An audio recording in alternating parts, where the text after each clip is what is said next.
You have an imagination. You have something that was given to you as a gift that taps you into the map to all of the other spaces and the vibrations that you can be in. And your heart leads you into those waters and into those lands. When you're not inside of a spider trap, or inside of when, you know, the tampering of with the mechanics of how these dimensions are actually created is that's when as your first question, so it's a good place to leave it off, is when someone enters into the holiest of holies also means that someone has been able to crack the code of the DNA and to begin to, like the machine CRISPR does, to begin to rewrite the code. And then when you start rewriting the code, you're trying to reinvent the wheel. So the first mistake you make, because you can't do anything but make mistakes, is you're going to break the wheel. And that's, again, why they show the pentagram that they draw. One of the wheels is kind of smaller than the rest of the pentagram.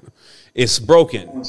And what this then creates is the whopping of a wheel. Like, it's got entropy. So then they tell you, hey, the reality is tilted. Right? It's bent. And as Finn points out in the dream tech, they say, in addition to that, it's bent actually towards the netherworld side. Like, it's not, there could be a bend where everything would kind of be more of like, you know, we would have a great experience, but we still be bent. We're bent in like a more of a subconscious, darker, fear-based mindset, because that new world that was supposed to be a perfect 360-degree sphere became a new world of 365.25, which is how many days they say is in a leap year. So they take a 360-degree perfect circle and add 5 days onto it. That's why they call him Big Five. Big Five is Marduk. It's also what a pyramid really is. It's like, basically, it's like if you, this would then be, let's say, technically a spheroid. Now you put what looks like a diamond in one of the parts of the spheroids. What is it going to do?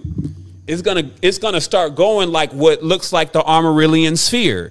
It's not going to be like a top anymore. It's going to be like an Armarillion sphere. And every cross or concentration point is actually going to create what we call a planet.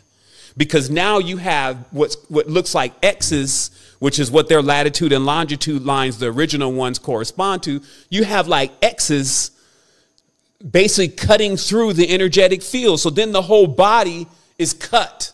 And this is why they say the body is cut into 7 parts on one dimension and 5 parts on another dimension. So the body is all cut up from the magnetic lines being gone disarray. So that's why they always say, Sean, hey, don't hang up until the end.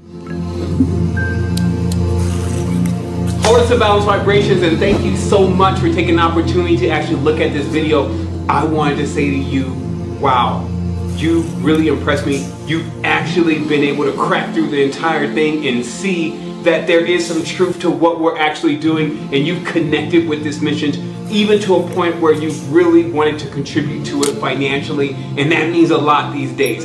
I can only say personally, it's been a decade of consistently pushing to get this message to everyone, and it is now exploding into some massive stuff. So you're going to see a lot of stuff coming from us. We already have a lot behind us, and we're just going with Tribe and really creating this connection, and you are a major part of why that's happening. So I just want to say thank you so much, beautiful being. I'll see you soon.